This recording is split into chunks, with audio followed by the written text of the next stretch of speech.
Like, what are dirty bomb status right now? I haven't researched. Dirty bomb is a general term for they can call them suitcase nukes. Basically, it's a hodgepodge of nuclear fissile material in a bomb of varying yield. They're small, but when they go off, they can irradiate small portion, like areas of cities or city blocks. So it's like a conventional bomb that spreads out the nuclear waste, basically. It could be. It could be. It could be a low yield nuclear bomb, but likely with enriched uranium, conventional bomb that's going to irradiate. And then what happens if that blows up in an urban area? You could be dealing with decontamination efforts for years. That's the fear of. This is what I don't like about when they come out and they say a nuclear armed Iran cannot happen because Iran will nuke this country, that country. It's like, no, they won't. They're going to use it as leverage. And they're going to say, we can play ball. The bigger fear is when they start passing it off to Hamas. And then Hamas detonates a dirty bomb at the Rafah crossing or something. I see where their fear is of the bomb, because it's like North Korea. Hey, man, whatever you think, they got a big bomb. They got multiple bombs. I don't know how they got them either, from the Soviets maybe, but that country, you can't really tangle with that country militarily because they'll just launch, I would imagine. They're just like... North Korea? Yeah. Yeah, but they have nukes, but they're just like real dumb. The nukes themselves? Like their weaponry is particularly ineffective. It's there, it exists. There's concerns.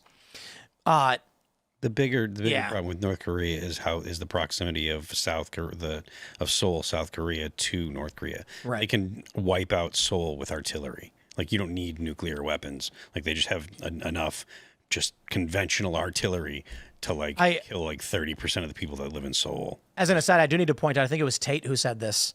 North Korea, with all of its problems, has a fertility rate of 3, and South Korea is 0.6. So they split the country in half, gave one struggle and torture, and the population is small, but they're growing, they're trying.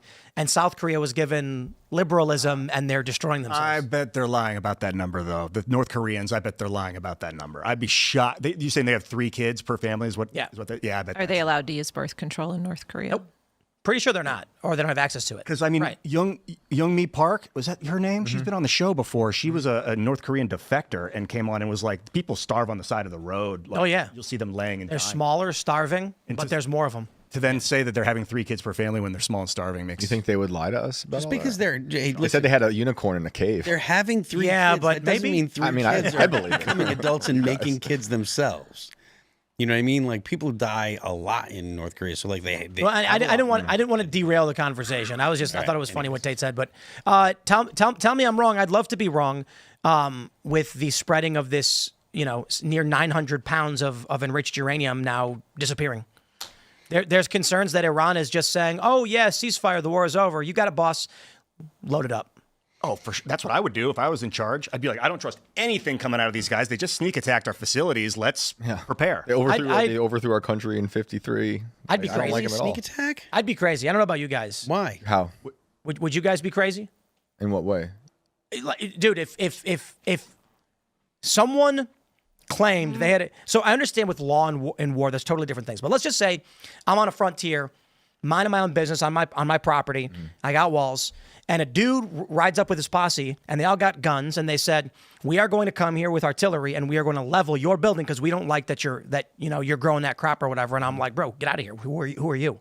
That sounds like the South. If they then came and started bombing my property, I would be like, the only thing you will get is blood and dirt from coming to my land. So I'm saying my fear in this is that Iran is going to be, I wouldn't call it irrational. I would call it ideological. Mm-hmm. The idea of being a rational actor is, if we bomb Iran and they think they'll die, will they back off? Sure, but you can rationally say, we you will pay. Donald Trump, you can't play chicken with. Iran, do you want to play chicken with Donald Trump? You will lose. Trump's going to be like, I'll press the button. And if it was, he'll press it. If it was like just the Ayatollah, he might sacrifice himself and come and take it. But he's got 90 million people he's taking care of, so I don't think he would throw 90 million people away in some. You think he would in some grand sacrifice? I mean, dude, it's a theocracy. To get all of Islam to attack the rest of the world? Yes, 72 virgins await you in heaven to war. And he's like 80 or something. It's their belief system. Why wouldn't he do that? That's what I'm saying. They think it's good to die for the cause. And they may be saying, like, the great evil is taking over and they are destroying us.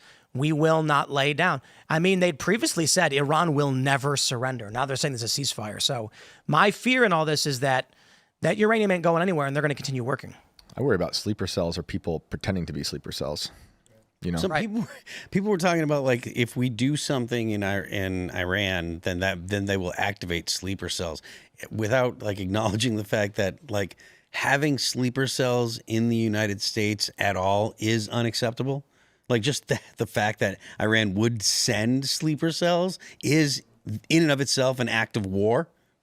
I mean, they've a lot of them have done it before. There's been sleeper cells here for decades. Yeah, I mean, from like Russia and other places. I mean, I imagine that's true, but it's the idea that you don't want to do anything to Iran because they've sent sleeper cells. Well, that's already calling for retaliation. Yeah, you know, like, why are we allowing them to stay? Yeah, like, you know, it's the same thing. We know where they are. I mean, you know, our leaders were on the news saying they're in all 50 states now. Okay, well, then you must know where they are. Why are they still here? Up. Yeah. Thanks for checking out this clip from Timcast IRL. Make sure to watch the show live Monday through Friday at 8 p.m. Subscribe to this channel, and we will see you all there.